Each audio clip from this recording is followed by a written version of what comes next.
ഇന്ന് നമ്മൾ ഡിസ്കസ് ചെയ്യുന്നത് ഫിസിക്സിലെ ഫസ്റ്റ് ചാപ്റ്ററായ എഫക്ട്സ് ഓഫ് ഇലക്ട്രിക് കറണ്ട് എന്ന ചാപ്റ്ററിലെ ക്വസ്റ്റ്യൻസും ആൻസേഴ്സുമാണ്. അതിൽ ആദ്യം തന്നെ ഇതൊരു പാർട്ടിൽ തീരില്ല, അതുകൊണ്ട് തന്നെ ഫസ്റ്റ് പാർട്ടിൽ നമ്മൾ ഡിസ്കസ് ചെയ്യുന്നത് എന്താണെന്ന് വെച്ചാൽ ഹീറ്റിംഗ് എഫക്റ്റിൽ, ഇലക്ട്രിക് കറണ്ടിൻ്റെ ഹീറ്റിംഗ് എഫക്റ്റിൽ വരുന്ന രണ്ട് ഭാഗങ്ങളാണുള്ളത് അല്ലേ, ഹീറ്റിംഗ് എഫക്റ്റും ലൈറ്റിംഗ് എഫക്റ്റും. അതിൽ ഹീറ്റിംഗ് എഫക്റ്റിൽ നമ്മളുടെ ടെക്സ്റ്റ് ബുക്കിൽ ആക്ടിവിറ്റി ആയിട്ട് കൊടുത്തിട്ടുള്ള ക്വസ്റ്റ്യനും അതിൻ്റെ ആൻസറുമാണ്. ഓക്കെ, അത് കഴിഞ്ഞ് അടുത്ത പാർട്ടിൽ ലൈറ്റ് എഫക്റ്റിൻ്റെ ടെക്സ്റ്റ് ബുക്കിലെ ക്വസ്റ്റ്യൻസ് ഡിസ്കസ് ചെയ്യുന്നതാണ്. അതും കഴിഞ്ഞിട്ടുള്ള പാർട്ടിൽ നമ്മൾ എന്ത് ചെയ്യും, അഡീഷണൽ ക്വസ്റ്റ്യൻസ്, ഇതുവരെ ചോദിച്ചിട്ടുള്ളതും ഇനി ചോദിക്കാൻ സാധ്യതയുള്ളതുമായിട്ടുള്ള കുറച്ച് അഡീഷണൽ ക്വസ്റ്റ്യൻസ് കൂടി നമ്മൾ ഡിസ്കസ് ചെയ്യുന്നതായിരിക്കും. അപ്പോൾ സമയം കളയാതെ നമുക്ക് ഫസ്റ്റ് ക്വസ്റ്റ്യനിലോട്ട് പോകാം. ഈ ഫസ്റ്റ് ക്വസ്റ്റ്യൻ നോക്കുക, നിങ്ങളുടെ ടെക്സ്റ്റ് ബുക്കിലുള്ള ഒരു ടേബിളാണ്, ഡിവൈസ് യൂസ് എനർജി ചേഞ്ച് എന്ന് പറഞ്ഞിട്ട് ഉള്ള ഒരു ടേബിളാണ് നിങ്ങൾക്ക് ഒന്നാമത്തെ ക്വസ്റ്റ്യൻ. ഓക്കെ, ഒന്നാമത്തെ ക്വസ്റ്റ്യൻ നോക്കാം. ഒരു ടേബിളാണ്, ടേബിൾ 1.1 എന്ന് പറഞ്ഞിട്ട് നിങ്ങളുടെ ടെക്സ്റ്റിലുള്ളത്. അതിൽ 3 കോളങ്ങളാണുള്ളത്, device use energy change. Okay, അപ്പോൾ ഓൾറെഡി നമ്മൾ ഫസ്റ്റ് പാർട്ട് പഠിക്കുമ്പോൾ തന്നെ പറഞ്ഞിട്ടുണ്ട് ചില ഡിവൈസസിൻ്റെ എനർജി ചേഞ്ചസിനെ കുറിച്ചിട്ട് അല്ലേ. അപ്പോൾ എന്താണ് എനർജി ചേഞ്ചസ് കൊണ്ട് ഉദ്ദേശിക്കുന്നത്? നമുക്കറിയാം, law of conservation of energy പ്രകാരം എനർജി എന്ന് പറയുന്നത് ക്രിയേറ്റ് ചെയ്യാനോ അല്ലെങ്കിൽ നശിപ്പിക്കുവാനോ കഴിയില്ല. അതെന്താ, ഒരു ഫോമിൽ നിന്ന് മറ്റൊരു ഫോമിലേക്ക് മാറുകയാണ് ചെയ്യുക. അപ്പോൾ ആ ഒരു ചേഞ്ചാണ് നമ്മൾ എല്ലാ ഡിവൈസിലും ഉപയോഗിച്ചിട്ടുള്ളത്. അപ്പോൾ ഇവിടെ കുറച്ച് ഡിവൈസിന്റെ പേര് തന്നിട്ടുണ്ട്. ഫസ്റ്റ് വൺ, ഇലക്ട്രിക് ബൾബ് അല്ലെ. എന്തിനാണ് നമ്മൾ ഇലക്ട്രിക് ബൾബ് യൂസ് ചെയ്യുന്നത്? അതിന്റെ യൂസ് എന്താ? ടു ഗെറ്റ് ലൈറ്റ് അല്ലെ, ലൈറ്റിന് വേണ്ടി, പ്രകാശത്തിന് വേണ്ടി. അപ്പോൾ അതിൽ എനർജി ചേഞ്ച് എങ്ങനെയായിരിക്കും? Electrical energy converted to light energy. Okay, electric bulb to get light, electrical energy changes to light energy. Then next one, induction cooker. Okay, എന്താ അതിന്റെ യൂസ്? ടു ഗെറ്റ് ഹീറ്റ് അല്ലെ, ഹീറ്റിന് വേണ്ടി നമ്മൾ പാകം ചെയ്യാൻ, കുക്ക് ചെയ്യാനാണ് induction cooker use ചെയ്യുന്നത്. അപ്പോൾ ടു ഗെറ്റ് ഹീറ്റ് ആണ് ഇൻഡക്ഷൻ കുക്കറിന്റെ യൂസ് എന്ന് പറയുന്നത്. ഓക്കെ, ദെൻ അവിടുത്തെ എനർജി ചേഞ്ച് എന്തായിരിക്കും? ഹീറ്റ് ആണ് വേണ്ടത് അല്ലേ. അപ്പോൾ ഇലക്ട്രിക്കൽ എനർജി ഹീറ്റ് എനർജി ആയിട്ട് ചേഞ്ച് ചെയ്യും. നമ്മൾ പ്ലഗ് ഇൻ ചെയ്തിട്ട് ഓൺ ചെയ്യുമ്പോഴാണ് അത് ഹീറ്റ് ആവുന്നത് അല്ലേ. അപ്പോൾ ഇലക്ട്രിക്കൽ എനർജി എന്തായി മാറി? ഹീറ്റ് എനർജിയായി മാറി. ഇനി അടുത്തത് സ്റ്റോറേജ് ബാറ്ററി. അവിടെ ഒരു കണ്ടീഷൻ പറയുന്നുണ്ട്, വൈൽ ചാർജിങ്. ഇത് ഓൾറെഡി ഞാൻ പറഞ്ഞിട്ടുണ്ട്, ഇത് ഈ പാർട്ട് ഡിസ്കസ് ചെയ്യുമ്പോൾ. സ്റ്റോറേജ് ബാറ്ററി വൈൽ ചാർജിങ് അല്ലെ, അതിന്റെ യൂസ് എന്താണ്? ബാറ്ററിയുടെ ടു സ്റ്റോർ കറണ്ട് അല്ലെ, കറണ്ട് സ്റ്റോർ ചെയ്ത് വെക്കാനാണ്. അപ്പൊ അവിടുത്തെ എനർജി ചേഞ്ച് എന്തായിരിക്കും? Electrical energy changes to chemical energy. നമ്മള് ഇതെങ്ങനെയാ സ്റ്റോർ ചെയ്യുന്നത്? ചാർജ് ചെയ്തുകൊണ്ടിരിക്കുകയാണ് ഉദ്ദേശിക്കുന്നത്. നമ്മൾ നോർമലി പ്ലഗ് ഇൻ ചെയ്തിട്ട് അതിലേക്ക് കറണ്ട് സ്റ്റോർ ചെയ്യുന്ന അവസ്ഥ. ഓക്കെ, അപ്പോൾ ഇലക്ട്രിക്കൽ എനർജി എന്തായി മാറും? കെമിക്കൽ എനർജിയായി മാറും. പക്ഷെ ഇവിടെ വൈൽ ഡിസ്ചാർജിങ് എന്നാണെങ്കിൽ, ചാർജ് ചെയ്യാത്ത അവസ്ഥയാണെങ്കിൽ ഇതെന്താ? നേരെ തിരിച്ചായിരിക്കും. ഓൾറെഡി അവിടെ സ്റ്റോർ ചെയ്തിരിക്കുന്ന കെമിക്കൽ എനർജി ഫോമിൽ സ്റ്റോർ ചെയ്തിരിക്കുന്ന എനർജി എന്തായിട്ട് മാറും? ഇലക്ട്രിക്കൽ എനർജി ആയിട്ട് മാറും. പക്ഷെ ഇവിടെ എന്താ ചോദിക്കുന്നത്? വൈൽ ചാർജിങ് ആണ്. ചാർജിങ് ആവുമ്പോൾ ഇലക്ട്രിക്കൽ എനർജി കെമിക്കൽ എനർജിയായി മാറും. ഓക്കെ, ഇനി അടുത്തത് മിക്സിയാണ്. മിക്സി എന്തിനാ യൂസ് ചെയ്യുന്നത്? ഫോർ ഗ്രൈൻഡിങ് അല്ലെ, ഗ്രൈൻഡിങ്ങിന് വേണ്ടിയാണ് മിക്സി യൂസ് ചെയ്യുന്നത്. അപ്പൊ അവിടുത്തെ എനർജി ചേഞ്ച് എന്താണ്? Electrical energy changes to mechanical energy. Electrical energy എന്തായി മാറി? മെക്കാനിക്കൽ എനർജിയായി മാറി. ഓക്കെ, അടുത്ത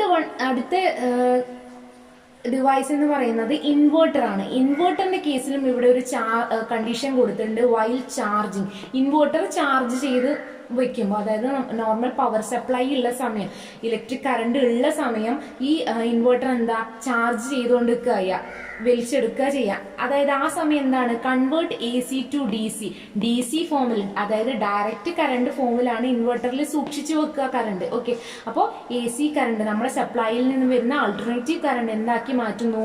DC ആക്കി മാറ്റുന്നു, ഡയറക്റ്റ് കറണ്ട് ആക്കി സ്റ്റോർ ചെയ്ത് വെക്കുന്നു. അപ്പോൾ അവിടുത്തെ എനർജി ചേഞ്ച് എന്തായിരിക്കും? Electrical energy to chemical energy. നമ്മൾ നേരത്തെ ബാറ്ററി ചാർജിങ് കണ്ടീഷൻ പറഞ്ഞതുപോലെ തന്നെ electrical energy changes to chemical energy.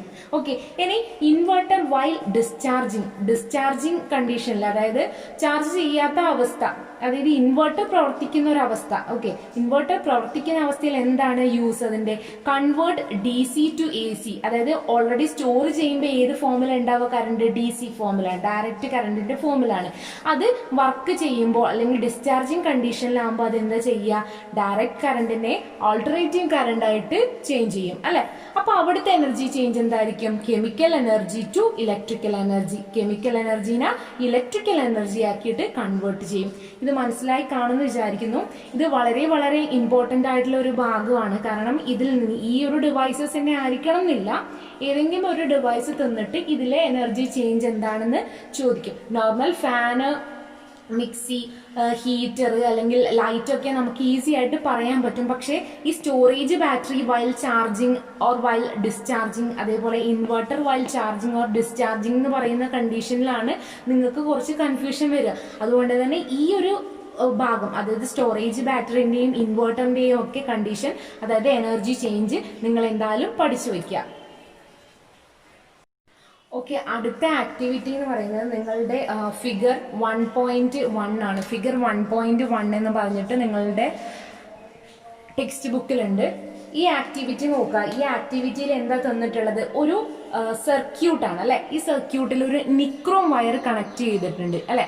Nichrome വയറിന് സപ്ലൈ കൊടുത്തിട്ടുണ്ട് ബാറ്ററിയിലേക്ക്. 6 വോൾട്ട് ബാറ്ററിയാണ്.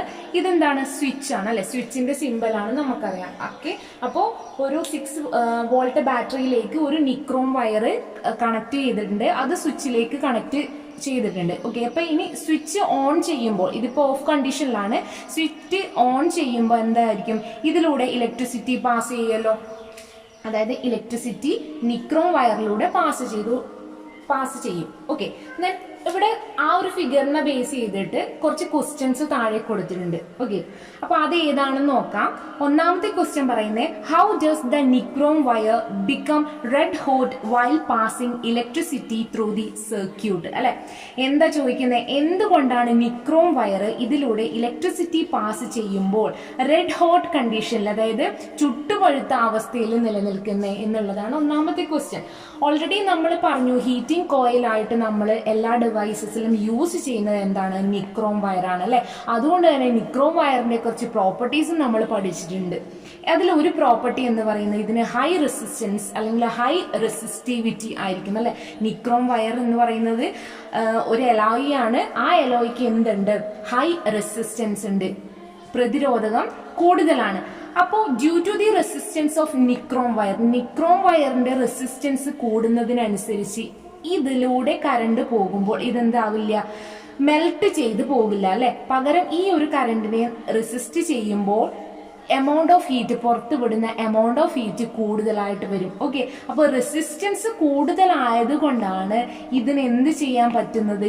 ഒരു റെഡ് ഹോട്ട് കണ്ടീഷനിൽ നിൽക്കാൻ പറ്റുന്നത്. ഓക്കെ, അപ്പൊ റെസിസ്റ്റൻസ് കുറഞ്ഞൊരു മെറ്റൽ ആണെങ്കിൽ അതെന്ത് ചെയ്യാതെ മെൽറ്റ് ആയിട്ട് പോകും അല്ലെ. കുറച്ച് ഒരുപാട് കറണ്ട് ഇതിലേക്കൂടെ പാസ് ചെയ്യും, അത് മെൽറ്റ് ആയിട്ട് പോകും. അപ്പൊ ഈ നിക്രോം വയറിന്റെ പ്രത്യേകതകളിൽ ഒന്നെന്ന് പറയുന്നത് ഹൈ റെസിസ്റ്റൻസ് ആണ്, പിന്നെ ഹൈ മെൽറ്റിംഗ് പോയിന്റ് ആണ്. അതുകൊണ്ട് തന്നെ നമുക്ക് ഇതിന് ഹൈ മെൽറ്റിംഗ് പോയിന്റും ഹൈ റെസിസ്റ്റൻസും ഉള്ളത് കൊണ്ട് തന്നെ become red hot while passing electricity through the circuit എന്ന് പറയാൻ പറ്റും.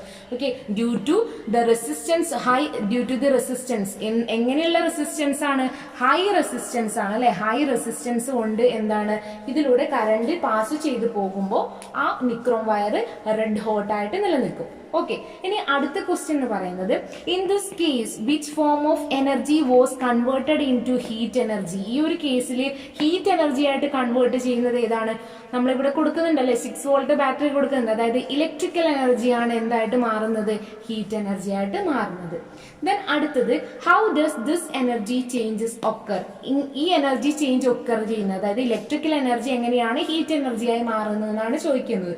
ഓൾറെഡി ഞാൻ പറഞ്ഞു, എന്താണ് law of conservation of energy അല്ലെ, അതായത് energy can neither be created nor destroyed, it can only be converted from one form to another അല്ലെ, ഒരു ഫോമിൽ നിന്ന് മറ്റൊരു ഫോമിലേക്ക് കൺവേർട്ട് ചെയ്യാൻ പറ്റുകയേ ചെയ്യുള്ളൂ, അല്ലാതെ അത് ഡിസ്ട്രോയ് ചെയ്യാൻ പറ്റില്ല, ക്രിയേറ്റ് ചെയ്യാനും പറ്റില്ല. അതുകൊണ്ട് തന്നെ ഈ ഇലക്ട്രിക്കൽ എനർജി എന്തായിട്ട് മാറുകയാണ് ഇവിടെ? ഹീറ്റ് എനർജിയായി മാറുന്നത്. As the resistance of nichrome is higher, നിക്രോമിന്റെ റെസിസ്റ്റൻസ് കൂടുതലായതുകൊണ്ട് തന്നെ ഇറ്റ് പ്രൊഡ്യൂസ് മോർ ഹീറ്റ്. നിക്രോമിന്റെ റെസിസ്റ്റൻസ് കൂടുതലായതുകൊണ്ട് ഇത് കൂടുതൽ ഹീറ്റ് പ്രൊഡ്യൂസ് ചെയ്യും. അതുകൊണ്ട് ഇതിനെ നമ്മൾ ഹീറ്റിംഗ് കോയിലായിട്ട് ഉപയോഗിക്കും. ഓക്കെ, ഇവിടെ എന്താ ചോദിക്കുന്നത്? How does this energy change occur, എങ്ങനെയാണ് ഇത് സംഭവിക്കുന്നത്?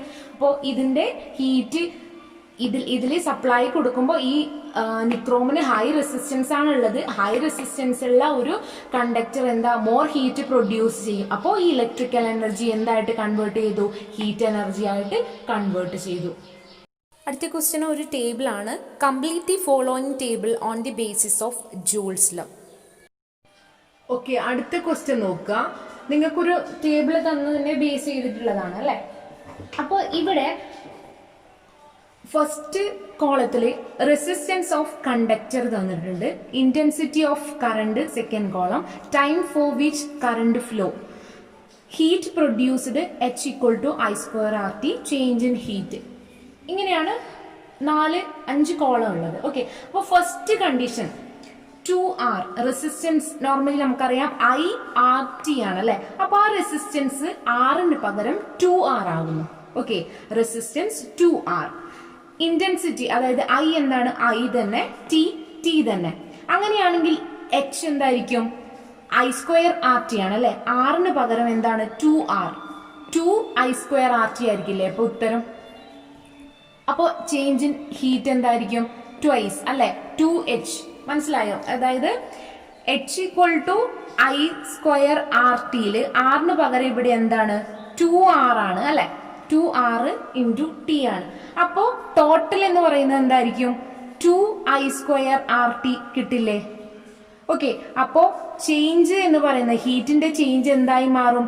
നോർമലി I²RT ആണ്, അതിന് പകരം 2I²RT ആയിരിക്കും. അതായത് ട്വൈസ് ആകും, 2H ആയിട്ട് മാറും.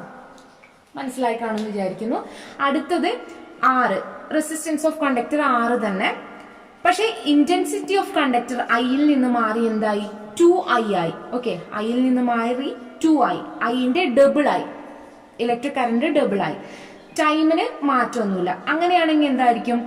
2I²RT അല്ലെ. ഐക്ക് പകരം 2I ആവുമ്പോൾ 2I² ആയി അല്ലെ. അപ്പൊ എന്തായിരിക്കും? 2ന്റെ സ്ക്വയറും വരും, ഐന്റെ സ്ക്വയറും വരും. അപ്പൊ എന്താ? 4I²RT ആവില്ലേ answer? 4I²RT ആവില്ലേ? അപ്പൊ എന്താ ചേഞ്ച് ഇൻ ഹീറ്റിന് എന്താ സംഭവിക്കുക? 4 ടൈം ആവും അല്ലെ. 4H ആകും. H = I² ആണ്. അപ്പോ 4I²RT 4H ആയിട്ട് മാറും. ഇനി R ഹാഫ് ആവുന്നു, റെസിസ്റ്റൻസ് ഹാഫ് ആവുന്ന കണ്ടീഷൻ. ഐയിൽ ചേഞ്ച് ഇല്ല, Tയിൽ ചേഞ്ച് ഇല്ല. അപ്പോ I² R-ന് പകരം R/2 T ആയിരിക്കും. അപ്പൊ എന്താ? ടോട്ടൽ I²RT/2 അല്ലേ ആൻസർ കിട്ടുക. ദാറ്റ് മീൻസ് ഹാഫ് അല്ലെ, H/2 ആയിരിക്കും ഇതിന്റെ ചേഞ്ച് ഇൻ എനർജി എന്ന് പറയുന്നത്. അടുത്തത് R-ന് ഒരു മാറ്റം ഇല്ല, പക്ഷെ I എന്താവുന്നു? ഹാഫായി മാറുന്നു. Tക്ക് യാതൊരു മാറ്റമില്ല. അപ്പോൾ I ഹാഫ് ആയെങ്കിൽ I/2² RT ആയിരിക്കും അല്ലെ. That is I²/4 RT. That means quarter ആവും അല്ലെ. I²RT/4 അല്ലെ ആൻസർ കിട്ടുക. അപ്പോൾ ക്വാർട്ടർ ആയിട്ട് മാറും, H/4 ആയി മാറും. ഇനി അടുത്തത് R-ന് ചേഞ്ച് ഇല്ല, ഐക്ക് ചേഞ്ച് ഇല്ല, പക്ഷെ ടൈം എന്തായി മാറുന്നു? ഡബിൾ ആയി മാറുന്നു. ഓക്കെ, അപ്പോ I² × R × T. അപ്പൊ ട്വൈസ് അല്ലെ, 2H ആയിട്ട് നമുക്ക് ആൻസർ കിട്ടും. 2I²RT കിട്ടും. ഇനി അടുത്തത് R-ൽ ചേഞ്ച് ഇല്ല, ഐക്ക് ചേഞ്ച് ഇല്ല, T എന്താവുന്നു? ഹാഫായി മാറുന്നു അല്ലെ. ഹാഫായി മാറുമ്പോ I² R × T/2. That means I²RT/2 എന്തായി മാറി? ഹാഫായി മാറി, H/2 ആയി മാറി. ഈ ഒരു പാർട്ട് എന്ന് പറയുന്നത് വളരെ ഇമ്പോർട്ടൻ്റ് ആണ്. നിങ്ങൾക്ക് മിക്കവാറും എല്ലാ എക്സാമിലും ചോദിച്ചിട്ടുള്ള ഒരു ക്വസ്റ്റ്യൻ ആണിത്. പക്ഷെ ചോദിക്കുന്നത് ഇതേപോലെ ടേബിൾ ഫില്ലാക്കാനൊന്നും അല്ല ചോദിക്കുന്നത്. ഇപ്പോൾ സപ്പോസ് R എന്ന് പറയുന്നത് ഡബിൾ ആയാൽ എന്തായിരിക്കും ടോട്ടൽ ഹീറ്റിന്റെ ചേഞ്ച് എന്ന് പറയുന്നത്? ഇൻക്രീസ് ചെയ്യോ ഡിക്രീസ് ചെയ്യോ? അങ്ങനെ ഒരു ഒബ്ജക്റ്റ് ടൈപ്പിലാണ് ചോദിക്കുക. അപ്പൊ ആദ്യം നിങ്ങൾ ഇത് മനസ്സിലാക്കി വെക്കണം. R ഡബിൾ ആയാല്, അതുപോലെ T ഡബിൾ ആയാല്, അതുപോലെ I ഡബിൾ ആയാല്, ഇവിടെ ആറും ഐയും ഡബിൾ ആവുന്ന സമയം ട്വൈസും I ഡബിൾ ആവുന്ന സമയം 4 ടൈംസും എന്ത് ചെയ്യും? എനർജി ഹീറ്റ് ഇൻക്രീസ് ചെയ്യും. അതേപോലെ എല്ലാം ഹാഫ് ആയാൽ എന്താ സംഭവിക്കുക? അതായത് ആറും ടിയും ഹാഫ് ആയാൽ ടോട്ടൽ ഹീറ്റ് പകുതിയായി മാറും. പക്ഷെ I ഹാഫ് ആയാൽ അത് നേരെ 1/4 അതായത് ക്വാർട്ടറിലേക്കാണ് മാറുക. അപ്പൊ ഈ ഒരു ഭാഗം നന്നായിട്ട് നിങ്ങൾ മനസ്സിലാക്കി തന്നെ പഠിക്കണം. എങ്കിൽ മാത്രമേ നിങ്ങൾക്ക് എന്ത് ചെയ്യാൻ പറ്റൂ? ഇതിനനുബന്ധിച്ചിട്ടുള്ള ക്വസ്റ്റ്യൻസിന് ആൻസർ ചെയ്യാൻ പറ്റും. അപ്പോൾ ഇത് വളരെ വളരെ ഇമ്പോർട്ടൻ്റ് ആണ്. ചെയ്ത് തന്നെ പഠിക്കുക. എങ്ങനെയാണ് വരിക എന്നുള്ളത് മനസ്സിലാക്കി പഠിക്കുക. H=I²RT ആണ് ഇക്വേഷൻ. അപ്പോൾ R അതിൽ പുട്ട് ചെയ്യുമ്പോൾ R 2 ആണെങ്കിൽ ഡബിൾ ആകും, ഇനി R പകുതിയാണെങ്കിൽ ഹാഫ് ആകും. അതേപോലെ I വെച്ച് നോക്കുമ്പോൾ Iയിൽ 2I പുട്ട് ചെയ്യുമ്പോൾ 2I ആണ് പുട്ട് ചെയ്യുന്നത്, 4 ടൈം ഇൻക്രീസ് ചെയ്യും. ദെൻ I/2 ആണെങ്കിൽ 4 ടൈം ഡിക്രീസ് ചെയ്യും. ദാറ്റ് മീൻസ് ക്വാർട്ടർ ആയി മാറും. അതുപോലെ 2T ആകുമ്പോൾ ഡബിൾ ആവും, T/2 ആകുമ്പോൾ ഹാഫ് ആവും. അത് നിങ്ങൾ നന്നായിട്ട് മനസ്സിലാക്കി തന്നെ പഠിക്കണം. അടുത്ത ക്വസ്റ്റ്യൻ വീണ്ടും ഒരു ടേബിളാണ്. അതൊരു കമ്പാരിസൺ ടേബിളാണ്. ഹീറ്റർ A, ഹീറ്റർ B എന്ന് പറഞ്ഞിട്ടുണ്ട്. രണ്ട് ഹീറ്ററിലും വർക്കിംഗ് വോൾട്ടേജ് എന്ന് പറയുന്നത് 230 വോൾട്ടാണ്. അതുപോലെ റെസിസ്റ്റൻസ്, ഒന്നാമത്തെ ഹീറ്ററിൻ്റെ റെസിസ്റ്റൻസ് 1150 ഓം ആണ്, രണ്ടാമത്തതിൻ്റെ 460 ഓം ആണ്. രണ്ടിനും വർക്കിംഗ് ടൈം എന്ന് പറയുന്നത് 5 മിനിറ്റ് ആണ്. ഓക്കെ, രണ്ട് ഹീറ്ററിൻ്റെയും ഹീറ്റ് കണ്ടുപിടിച്ചിട്ടുണ്ട്, എമൗണ്ട് ഓഫ് ഹീറ്റ് കണ്ടുപിടിച്ചിട്ടുണ്ട്. H=V²/R × T എന്ന് പറയുന്ന ഇക്വേഷൻ വെച്ചിട്ട് രണ്ട് ഹീറ്ററിൻ്റെയും എമൗണ്ട് ഓഫ് ഹീറ്റ് കണ്ടുപിടിച്ചിട്ടുണ്ട്. അതിൽ ഒന്നാമത്തതിൻ്റെ 13,800 ജൂളും രണ്ടാമത്തതിൻ്റെ 34,500 ജൂളും ആണ് ഹീറ്റ് കിട്ടിയിരിക്കുന്നത്. ഓക്കെ, ഈ ടേബിള് കമ്പയർ ചെയ്തിട്ട് താഴെ കൊടുത്തിരിക്കുന്ന ക്വസ്റ്റ്യൻസിന് ആൻസർ ചെയ്യുകയാണ് വേണ്ടത്. അപ്പോൾ ഏതൊക്കെയാണ് ക്വസ്റ്റ്യൻസ് എന്ന് നമുക്ക് നോക്കാം. ഓക്കെ, ഫസ്റ്റ് ക്വസ്റ്റ്യൻ എന്ന് പറയുന്നത് why does the heater having low resistance get heated more? അതായത് ലോ റെസിസ്റ്റൻസ് ഉള്ള heater why does heater having low resistance get heated more? അല്ലെ, ലോ റെസിസ്റ്റൻസ് ഉള്ള ഹീറ്റർ അധികമായിട്ട് ഹീറ്റ് പുറത്തേക്ക് തരുന്നുണ്ട്. അതായത് ലോ റെസിസ്റ്റൻസ് ഉള്ള ഹീറ്ററിൽ നിന്നാണ് നമുക്ക് എന്ത് കിട്ടുന്നത്? ഹൈ എമൗണ്ട് ഓഫ് ഹീറ്റ് കിട്ടുന്നത്. അത് എന്തുകൊണ്ടാണെന്നുള്ളതാണ് ഒന്നാമത്തെ ക്വസ്റ്റ്യൻ. അവിടെ ആൻസർ എന്ന് പറയുന്നത് intensity of electric current is high. എന്താണ്? ഓഫ് കോഴ്സ് നമുക്ക് റെസിസ്റ്റൻസ് ലോ ആകുമ്പോൾ ഇന്റൻസിറ്റി ഓഫ് കറണ്ട് എന്ത് ചെയ്യും? ഇൻക്രീസ് ചെയ്യും, അല്ലെ? ഇന്റൻസിറ്റി ഓഫ് കറണ്ട് അല്ലെങ്കിൽ I ഇൻക്രീസ് ചെയ്താൽ കിട്ടുന്ന ഹീറ്റ് 4 ടൈം ആയിരിക്കും. നമ്മൾ ഓൾറെഡി ഇപ്പോൾ ഡിസ്കസ് ചെയ്തതേ ഉള്ളൂ, അല്ലെ? അപ്പോൾ റെസിസ്റ്റൻസ് കുറയുമ്പോൾ I എന്ത് ചെയ്യും? കൂടാൻ തുടങ്ങും. I²RT ആണ് നമ്മളുടെ എമൗണ്ട് ഓഫ് ഹീറ്റ് എന്ന് പറയുന്നത്, അല്ലെ? അല്ലെങ്കിൽ ഇവിടെ V²/R × T ആണ് നമ്മളുടെ എന്താ പറയാ എമൗണ്ട് ഓഫ് ഹീറ്റ് എന്ന് പറയുന്നത്. അപ്പോൾ റെസിസ്റ്റൻസ് കുറയുന്നതിനനുസരിച്ച് എന്ത് കൂടും? ഇലക്ട്രിക് കറണ്ടിന്റെ ഇന്റൻസിറ്റി കൂടും. റെസിസ്റ്റൻസ് കുറയുന്നതിനനുസരിച്ചിട്ട് ഇലക്ട്രിക് കറണ്ടിന്റെ ഇന്റൻസിറ്റി കൂടും. അതുകൊണ്ട് തന്നെ ആ ഹീറ്റർ പ്രൊഡ്യൂസ് ചെയ്യുന്ന എമൗണ്ട് ഓഫ് ഹീറ്റ് എന്ന് പറയുന്നത് കൂടുതലായിരിക്കും. ഓക്കെ, ദെൻ അടുത്ത question, in which way does the change in resistance influence the heat developed? അതായത് ഈ ഒരു ഇതിൽ എന്താണ് റെസിസ്റ്റൻസ് എങ്ങനെയാണ് ഹീറ്റ് ഡെവലപ്പ് ചെയ്യുന്നതിനെ ഇൻഫ്ലുവൻസ് ചെയ്യുന്നത് എന്ന് ചോദിക്കുന്നത്. ഈ ഒരു ഇപ്പൊ തന്ന ഫാക്ട് വെച്ചിട്ട് റെസിസ്റ്റൻസിന്റെ ചേഞ്ച് എങ്ങനെ നമുക്ക് ഹീറ്റ് പ്രൊഡ്യൂസ് ചെയ്യുന്നതുമായിട്ട് കണക്ട് ചെയ്യാം എന്നുള്ളതാണ് ക്വസ്റ്റ്യൻ. ഓക്കെ, അപ്പോൾ എന്താ പറയുക? ആസ് റെസിസ്റ്റൻസ് ഇൻക്രീസസ്, റെസിസ്റ്റൻസ് കൂടുമ്പോൾ ഹീറ്റ് ഡിക്രീസ് ചെയ്യും. ഓക്കെ, ഓൾറെഡി നമുക്ക് എന്താ റെസിസ്റ്റൻസ് ഡിക്രീസ് ചെയ്താൽ ഐ കൂടും എന്ന് പറഞ്ഞു അല്ലെ. അപ്പോൾ 6 ഡിഗ്രി ഇൻക്രീസ് ചെയ്താൽ എന്ത് കുറയും? ഐ കുറയില്ലേ? ഐ കുറയുന്നതിന് കണക്കായിട്ട് ഹീറ്റ് ഡെവലപ്പ് ചെയ്യുന്നത് എന്താണ്? കുറയാണ് ചെയ്യുന്നത്. ഓൾറെഡി നിങ്ങൾക്ക് ഇവിടെ ഒരു കൺഫ്യൂഷൻ ഉണ്ടാവരുത്. നമ്മൾ എച്ചിനെ ഇൻഫ്ലുവൻസ് ചെയ്യുന്ന ഫാക്ടറിൽ I² RT എന്ന് നമ്മൾ ഓൾറെഡി പറഞ്ഞിട്ടുണ്ട്. അവിടെ 6 കൂടുതലുള്ളത് ഹീറ്റ് കൂടുതൽ പ്രൊഡ്യൂസ് ചെയ്യുമെന്ന് പഠിച്ചിട്ടുണ്ട്. പക്ഷെങ്കിൽ നിങ്ങൾ ഇവിടെ ചിന്തിക്കേണ്ട ഒരു കാര്യം എന്ന് പറയുന്നത് 6നേക്കാൾ എമൗണ്ട് ഓഫ് ഹീറ്റ് പ്രൊഡ്യൂസ് ചെയ്യുന്നതിൽ ഐ ആണ് കൂടുതൽ അല്ലെ. കാരണം ഐ ഇവിടെ എന്താണ്? സ്ക്വയർ ആണ് ഉള്ളത്. 6 ബാധിക്കുമെങ്കിൽ കൂടി ഏറ്റവും കൂടുതൽ ഇൻഫ്ലുവൻസ് ചെയ്യുന്നത് എന്താണ്? ഐ ആണ് അല്ലെ. I² ആണ്. ഇപ്പൊ നമുക്ക് ഐ എന്ന് പറയുന്നത് 2, R എന്ന് പറയുന്നത് 2, T എന്ന് പറയുന്നത് 2 ആണെന്ന് വിചാരിക്കാം. ഇവിടെ I² വരുമ്പോൾ 2² വരും.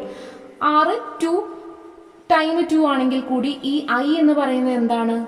2² ആണ്. അതുകൊണ്ട് തന്നെ എമൗണ്ട് ഓഫ് ഹീറ്റ് കൂടുന്നത് ഏതിനനുസരിച്ചായിരിക്കും? കറണ്ടിനനുസരിച്ച് തന്നെ ആയിരിക്കും. പക്ഷെങ്കിൽ ഒരിക്കലും നമ്മൾ ഒരു ഹീറ്റിംഗ് ഡിവൈസസ് ആയിട്ട് കറണ്ട് കൂടുതലുള്ള ഒരു ഡിവൈസ് ഉപയോഗിക്കില്ല. ദാറ്റ് മീൻസ് റെസിസ്റ്റൻസ് കുറഞ്ഞ ഒരു ഡിവൈസ് ഉപയോഗിക്കില്ല. ഓക്കെ, റെസിസ്റ്റൻസ് കൂടിയ നിക്രോം പോലുള്ള അലോയി ആണ് നമ്മൾ ഹീറ്റിംഗ് കോയിലായിട്ട് ഉപയോഗിക്കുന്നത്. എന്തുകൊണ്ടാണ്? നമുക്ക് നമ്മളുടെ ഡൊമസ്റ്റിക് പേർപ്പസിന് ഉപയോഗിക്കുമ്പോൾ കൺസ്യൂം ചെയ്യുന്ന ഇലക്ട്രിസിറ്റി എന്തായിരിക്കണം? കുറവായിരിക്കണം അല്ലെ. ഇലക്ട്രിസിറ്റി കൂടിയ ഇലക്ട്രിക് ബില്ല് കൂടും. അപ്പോൾ നമുക്ക് അത് ഈസി ആയിട്ട് ഹാൻഡിൽ ചെയ്യാൻ പറ്റില്ല. അപ്പോൾ റെസിസ്റ്റൻസ് കൂടിയത് ഉപയോഗിക്കും. അതിന് കണക്കായിട്ട് നമുക്ക് എമൗണ്ട് ഓഫ് ഹീറ്റ് കിട്ടുകയും ചെയ്യും. പക്ഷെങ്കിൽ റെസിസ്റ്റൻസ് ഓർ കറണ്ട്, ഈ രണ്ടെണ്ണത്തിൽ ഏതാണ് ബെറ്റർ എന്ന് ചോദിച്ചാൽ എപ്പോഴും എന്തായിരിക്കും? ഇലക്ട്രിക് കറണ്ട് തന്നെയായിരിക്കും. ഓക്കെ, അതിലൊരിക്കലും ഒരു കൺഫ്യൂഷൻ തോന്നരുത്. അതിനു വേണ്ടിയിട്ടാണ് എക്സ്പ്ലെയിൻ ചെയ്യുന്നത്. അപ്പോൾ എന്താ ചോദിക്കുന്നത്? As resistance increases, resistance increase ചെയ്യുമ്പോൾ കറണ്ട് കുറയും. കറണ്ട് കുറയുന്നതിനനുസരിച്ച് ഹീറ്റ് ഡിക്രീസ് ചെയ്യും. ഓക്കെ, ഈ ഒരു ഇക്വേഷൻ വെച്ചിട്ട് കൺഫ്യൂഷൻ ഉണ്ടാവരുത്. ഞാൻ പറഞ്ഞത് മനസ്സിലാക്കണം. കാരണം റെസിസ്റ്റൻസ് ഇൻക്രീസ് ചെയ്യുമ്പോൾ കറണ്ട് കുറയും. അപ്പോൾ I² എന്താ? കുറയാണ് ചെയ്യുന്നത്. അപ്പോൾ റെസിസ്റ്റൻസ് കുറയുമ്പോൾ I² കൂടും. അങ്ങനെയാണ് അത് ടോട്ടൽ എമൗണ്ട് ഓഫ് ഹീറ്റിനെ ബന്ധപ്പെടുത്തിയിട്ടുള്ളത്. അതൊരിക്കലും നിങ്ങൾക്ക് കൺഫ്യൂഷൻ ആവരുത്. ഓൾറെഡി നമ്മൾ പഠിക്കുമ്പോൾ ഹൈ റെസിസ്റ്റൻസ് ഉള്ള മെറ്റൽസ് ആണ് നമ്മൾ യൂസ് ചെയ്യുക എന്നുള്ളത് നമ്മൾ പറഞ്ഞിട്ടുണ്ട്. പക്ഷെ അതും ഇതുമായിട്ട് കൺഫ്യൂഷൻ വരരുത് എന്ന്. ഓക്കെ, അപ്പൊ അടുത്ത ക്വസ്റ്റ്യൻ എന്താണ്? Find out the current in heater A and B, compare the heat developed. രണ്ടിന്റെയും കറണ്ട് കണ്ടുപിടിക്കുക, പിന്നെ അത് കമ്പയർ ചെയ്യുക എന്നുള്ളതാണ് ക്വസ്റ്റ്യൻ. അപ്പോൾ I = V/R എന്ന് പറയുന്ന ഇക്വേഷൻ വെച്ചിട്ട് നമുക്ക് ഒന്നാമത്തെ ഹീറ്ററിന്റെ 230/1150 വെച്ചാൽ 0.2 ആംപിയർ കറണ്ട് കിട്ടും.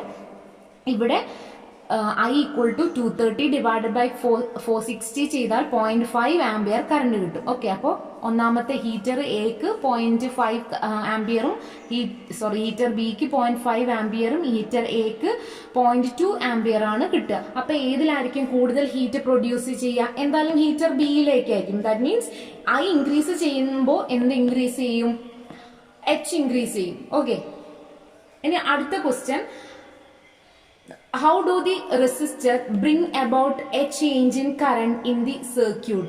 എങ്ങനെയാണ് ഒരു റെസിസ്റ്റർ ഒരു സർക്യൂട്ടിന്റെ കറണ്ടിൽ ചേഞ്ച് ഉണ്ടാക്കുന്നതാണ് ക്വസ്റ്റ്യൻ. ഓക്കെ, ഒരു സർക്യൂട്ടിന്റെ കറണ്ട് ചേഞ്ചിൽ റെസിസ്റ്റൻസിന്റെ ഭാഗം എന്താണെന്നുള്ളതാണ് ഈ ക്വസ്റ്റ്യൻ കൊണ്ട് ഉദ്ദേശിക്കുന്നത്. അപ്പോൾ ഓൾറെഡി നമ്മൾ പറഞ്ഞ പോലെ as resistance increases I decreases. Resistance കൂടുമ്പോൾ ആ സർക്യൂട്ടിന്റെ കറണ്ട് കുറയും. അതാണ് ഒരു ചേഞ്ച് ഇൻ കറണ്ടിൽ ഒരു റെസിസ്റ്റൻസ് ചെലുത്തുന്ന ഇൻഫ്ലുവൻസ്. ഓക്കെ, അപ്പോൾ ഈ ഒരു ഭാഗം നിങ്ങൾക്ക് കൺഫ്യൂഷൻ ഇല്ല എന്ന് വിചാരിക്കുന്നു. അഥവാ കൺഫ്യൂഷൻ ഉണ്ടെങ്കിൽ നിങ്ങൾ കമന്റ് ചെയ്ത് ചോദിക്കുക. ഓക്കെ, അത് ക്ലിയർ ആക്കി തരും. ഒന്നുകൂടി ഞാൻ പറഞ്ഞു തരാം. അത് ഇവിടെ ചോദിക്കുന്നത് in which way does the change in resistance influence heat developed എന്നാണ് ചോദിക്കുന്നത്. ഓക്കെ, അപ്പോൾ റെസിസ്റ്റൻസ് നിങ്ങൾ മനസ്സിലാക്കേണ്ടത് സർക്യൂട്ടിൽ റെസിസ്റ്റൻസ് കുറയുന്നതിന് കണക്കായിട്ട് എന്ത് കൂടും? I കൂടിക്കൊണ്ടിരിക്കും. ഓക്കെ, റെസിസ്റ്റൻസ് കുറയുമ്പോൾ I കൂടിക്കൊണ്ടിരിക്കും. I² RT എന്ന് പറഞ്ഞിട്ടാണ് നമുക്ക് എന്ത് കിട്ടുന്നത്? H കിട്ടുന്നത്. അല്ലെങ്കിൽ ഈ ഒരു ക്വസ്റ്റ്യൻ പ്രകാരം H = എന്താ? V²/R × T ആണ് അല്ലെ. അപ്പോൾ ഇവിടെ റെസിസ്റ്റൻസ് കുറഞ്ഞാൽ എന്ത് കൂടും? ഈ എമൗണ്ട് ഓഫ് ഹീറ്റ് കൂടില്ലേ? ഹീറ്റ് കൂടില്ലേ? അപ്പോൾ റെസിസ്റ്റൻസ് കൂടിയാൽ എന്തായിരിക്കും? എമൗണ്ട് ഓഫ് ഹീറ്റ് കുറയും. അതാണ് ചോദിക്കുന്നത്. നോർമൽ I ആണ് R-നേക്കാൾ ഇൻഫ്ലുവൻസ് ചെലുത്തുന്നത് ഒരു ഹീറ്റ് പ്രൊഡക്ഷനിൽ. പക്ഷെങ്കിൽ നമ്മൾ ഹീറ്റിംഗ് കോയിലായിട്ട് ഹൈ റെസിസ്റ്റൻസ് ഉള്ള ഡിവൈസേ കോയിലേ ഉപയോഗിക്കുള്ളൂ. അതിന്റെ കാരണം നമ്മൾ ഡൊമസ്റ്റിക് പർപ്പസിനാണ് യൂസ് ചെയ്യുന്നത് അല്ലെ. അപ്പോൾ ഡൊമസ്റ്റിക് പർപ്പസിന് യൂസ് ചെയ്യുമ്പോൾ നമുക്ക് വളരെ കുറഞ്ഞ അളവിൽ ഇലക്ട്രിസിറ്റി യൂസ് ചെയ്യുന്ന ഒരു ഡിവൈസ് ആണ് വേണ്ടത് അല്ലെ. അപ്പോൾ റെസിസ്റ്റൻസ് കൂടുതലുള്ള നിക്രോം പോലുള്ള അലോയ് ആണ് എന്തായിട്ട് ഉപയോഗിക്കുന്നത്, ഹീറ്റിംഗ് കോയിലായിട്ട് ഉപയോഗിക്കുന്നത്. ഓക്കെ, അടുത്ത ക്വസ്റ്റ്യൻ, രണ്ട് ഫിഗർ തന്നിട്ടുണ്ട്, ഫിഗർ എ ആൻഡ് ബി. ഇത് രണ്ടും കമ്പയർ ചെയ്തിട്ട് ക്വസ്റ്റ്യൻ ആൻസർ ചെയ്യാന്നുള്ളതാണ്. ഓക്കെ, ഒന്നാമത്തെ ക്വസ്റ്റ്യൻ നോക്കുക. In which circuit does the bulb glow with high intensity? ഈ രണ്ട് ഫിഗറിൽ ഏതാണ് ഹൈ ഇൻറ്റൻസിറ്റിയിൽ ബൾബ് ഗ്ലോ ചെയ്യുക എന്നുള്ളതാണ് ക്വസ്റ്റ്യൻ. ഓക്കെ, അപ്പോൾ അതിന് മുന്നേ നമുക്ക് എന്താണ് ഫിഗർ എയിലെയും ഫിഗർ ബിയിലെയും കണക്ഷൻ എന്ന് നോക്കാം. ഫിഗർ എയിൽ ബൾബ് രണ്ടും എങ്ങനെയാണ് കണക്ട് ചെയ്തിരിക്കുന്നത്? പാരലൽ ആയിട്ടാണ് കണക്ട് ചെയ്തിരിക്കുന്നത് അല്ലേ. ഈ ബൾബ് എന്ന് ഉദ്ദേശിക്കുന്ന ഒരു റെസിസ്റ്റർ ആണ്. നമ്മൾ ഓൾറെഡി റെസിസ്റ്ററിന്റെ പാരലൽ കണക്ഷൻസ് പഠിച്ചിട്ടുണ്ട് അല്ലേ. അപ്പോൾ ഇനി രണ്ടാമത്തേൽ നോക്കുക. ഇത് രണ്ടും എങ്ങനെയാണ് കണക്ട് ചെയ്തിരിക്കുന്നത്? B1ഉം B2ഉം സീരീസ് ആണ് കണക്ട് ചെയ്തിരിക്കുന്നത്. അപ്പോൾ സീരീസ് കണക്ഷന്റെ ടോട്ടൽ റെസിസ്റ്റൻസ് എന്താണ്? R1 പ്ലസ് R2 ആണ് അല്ലെ. പാരലലിന്റെയോ RP എന്താണ്? 1/RP = 1/R1 പ്ലസ് 1/R2 ആണ് അല്ലെ. അപ്പോൾ ടോട്ടൽ റെസിസ്റ്റൻസ് ഏതിനായിരിക്കും കുറവ്? ഓൾറെഡി നമ്മൾ ആ റെസിസ്റ്റൻസിന്റെ കോമ്പിനേഷൻ ഡിസ്കസ് ചെയ്തിട്ടുണ്ട്. അതിൽ ഇതിൽ ഡീറ്റെയിൽഡ് ആയിട്ട് പറഞ്ഞിട്ടുണ്ട്. ടോട്ടൽ റെസിസ്റ്റൻസ് R എന്ന് പറയുന്നത് പാരലൽ കണക്ഷനിൽ എന്തായിരിക്കും? ലെസ് ആയിരിക്കും. ടോട്ടൽ കണക്ഷൻ R എന്ന് പറയുന്നത് സീരീസ് കണക്ഷനിൽ എന്തായിരിക്കും? ഹൈ ആയിരിക്കും അല്ലെ. R എവിടെയായിരിക്കും കൂടുതൽ? സീരീസ് കണക്ഷനിലായിരിക്കും. R എവിടെയാണ് കുറവ്? പാരലൽ കണക്ഷനായിരിക്കും. ഓക്കെ, അപ്പോൾ R കുറഞ്ഞാൽ എന്ത് കൂടും? I കൂടില്ലേ. അപ്പോൾ R കൂടിയാൽ എന്ത് കുറയും? I കുറയും. ഇതാണ് നിങ്ങൾ ആദ്യം ഒരു രണ്ട് ഫിഗർ തമ്മിൽ ഐഡന്റിഫൈ ചെയ്യുമ്പോൾ മനസ്സിലാക്കേണ്ടത്. എങ്ങനെയാണ് കണക്ഷൻ നോക്കുക. അപ്പോൾ പാരലൽ ആണെങ്കിൽ ഓഫ് കോഴ്സ് R കുറവായിരിക്കും, I കൂടും. സീരീസ് ആണെങ്കിൽ R കൂടും, അപ്പോൾ I കുറയും അല്ലെ. ഇനി നമുക്ക് ഫസ്റ്റ് ക്വസ്റ്റ്യനിലേക്ക് പോകാം. In which circuit does the bulb glow with high intensity? ഇതിൽ രണ്ടെണ്ണത്തിൽ ഏതിലായിരിക്കും നല്ല ഹൈ ഇന്റൻസിറ്റിയിൽ ബൾബ് ഗ്ലോ ചെയ്യുന്നത്? ഹൈ ഇന്റൻസിറ്റി എന്ന് പറയുമ്പോൾ നല്ല കറണ്ട് വേണം അല്ലെ. അപ്പോൾ കറണ്ട് എവിടെയാണ് കൂടുതൽ ഉണ്ടാവുക? ഒന്നാമത്തെ സർക്യൂട്ട് എയിലാണ് കൂടുതൽ ഉണ്ടാവുക അല്ലെ. ഇനി രണ്ടാമത്തെ കേസ് നോക്കുക. Remove one bulb from each circuit, what do you observe? അതായത് ഈ രണ്ട് ബൾബിൽ നിന്ന് ഒന്ന് റിമൂവ് ചെയ്യാം. അങ്ങനെയാണെങ്കിൽ എന്താണ് നിങ്ങൾ ഒബ്സർവ് ചെയ്യുന്നത് എന്നാണ് ക്വസ്റ്റ്യൻ. എന്തായിരിക്കും ഫിഗർ എയിൽ? ഒരു ബൾബ് റിമൂവ് ചെയ്താൽ ഫിഗർ എയിൽ ഒന്നും സംഭവിക്കില്ല, രണ്ടാമത്തെ ബൾബ് ഗ്ലോ ചെയ്യും. പക്ഷേ ഫിഗർ ബിയിൽ ഒരു ബൾബ് റിമൂവ് ചെയ്താൽ എന്താണ്? മറ്റേ ബൾബ് ഗ്ലോ ചെയ്യില്ല. ഇതും നമ്മൾ എന്ത് ഡിസ്കസ് ചെയ്തിട്ടുണ്ട്? സീരീസ് കണക്ഷൻ പാരലൽ കണക്ഷനിൽ പറയുമ്പോൾ നമ്മൾ പറഞ്ഞിട്ടുണ്ട്. കാരണം പാരലൽ കണക്ഷനിൽ ഡിവൈസസിനെ നമുക്ക് ഇൻഡിവിജ്വലി ഹാൻഡിൽ ചെയ്യാൻ പറ്റും അല്ലെ. ഓരോ ഡിവൈസിനും ഓരോ സ്വിച്ച് കൊടുത്തിട്ട് ഇൻഡിവിജ്വലി നമുക്ക് ഹാൻഡിൽ ചെയ്യാൻ പറ്റും. അതുകൊണ്ട് തന്നെ ഒരു ഡിവൈസിന് എന്തെങ്കിലും കുഴപ്പം സംഭവിച്ചിട്ടുണ്ടെങ്കിൽ മറ്റ് ഡിവൈസിന് അത് എഫക്റ്റ് ചെയ്യില്ല. അതുകൊണ്ടാണ് നമ്മൾ ഡൊമസ്റ്റിക് പേർപ്പസിൽ എന്തുപയോഗിക്കുന്നത്? പാരലൽ കണക്ഷൻ യൂസ് ചെയ്യുന്നത്. പക്ഷേ സീരീസ് കണക്ഷനിൽ എന്താണ്? ഇൻഡിവിജ്വലി നമുക്ക് ഹാൻഡിൽ ചെയ്യാൻ പറ്റില്ല, എല്ലാത്തിനും കൂടി ഒരൊറ്റ സ്വിച്ച് പറ്റുള്ളൂ. ഓക്കെ, അതുകൊണ്ട് തന്നെ ഈ സീരീസ് കോമ്പിനേഷനിൽ എവിടെയെങ്കിലും ഒന്നിന് ഒരു കുഴപ്പം സംഭവിച്ചാൽ, അതായത് ഇപ്പൊ ഈ ഒന്നാമത്തെ ബൾബാണ് ഓഫ് ആക്കുന്നതെന്ന് വിചാരിക്കുക, ഇതിലൂടെ ഇപ്പം കറണ്ട് പാസ് ചെയ്യോ? ഇല്ല. അതുകൊണ്ട് തന്നെ രണ്ടാമത്തെ ബൾബ് ഗ്ലോ ചെയ്യില്ല. അപ്പോൾ സീരീസ് കണക്ഷനിൽ ഏതെങ്കിലും ഒന്നിന് കുഴപ്പം സംഭവിച്ചാൽ അതും ആ സർക്യൂട്ടിനെ മൊത്തമായിട്ട് എഫക്ട് ചെയ്യും. ഓക്കെ, ഇനി മൂന്നാമത്തെ question. Why do the bulb in figure A glow with maximum brightness? എന്തുകൊണ്ടാണ് ഫിഗർ എയിലെ ബൾബ് മാക്സിമം ബ്രൈറ്റ്നസ്സിൽ ഗ്ലോ ചെയ്യുന്നത് എന്നുള്ളതാണ് ക്വസ്റ്റ്യൻ. ഓക്കെ, ഓൾറെഡി നമ്മൾ അതിന്റെ ആൻസർ പറഞ്ഞു. എന്താണ്? ലോ റെസിസ്റ്റൻസ് ആണ്. ഈ ഒരു കോമ്പിനേഷനിൽ പാരലൽ കോമ്പിനേഷനിൽ നമുക്ക് കിട്ടുന്ന റെസിസ്റ്റൻസ് വളരെ ലോ ആണ്. അതുകൊണ്ട് തന്നെ ഇന്റൻസിറ്റി ഓഫ് കറണ്ട് എന്തായിരിക്കും? കൂടുതലായിരിക്കും. അപ്പോൾ ബാക്കി ക്വസ്റ്റ്യൻസ് അടുത്ത ക്ലാസ്സിൽ ഡിസ്കസ് ചെയ്യാം. നിങ്ങൾക്ക് ഈ വീഡിയോ ഇഷ്ടപ്പെട്ടെങ്കിൽ പ്ലീസ് ലൈക്ക് ചെയ്യുക. ഇതുവരെ ചാനൽ സബ്സ്ക്രൈബ് ചെയ്തിട്ടില്ലെങ്കിൽ സബ്സ്ക്രൈബ് ചെയ്യുക. അതിനടുത്തുള്ള കുഞ്ഞ് ബെൽ ബട്ടൺ പ്രസ് ചെയ്യുക. Thank you.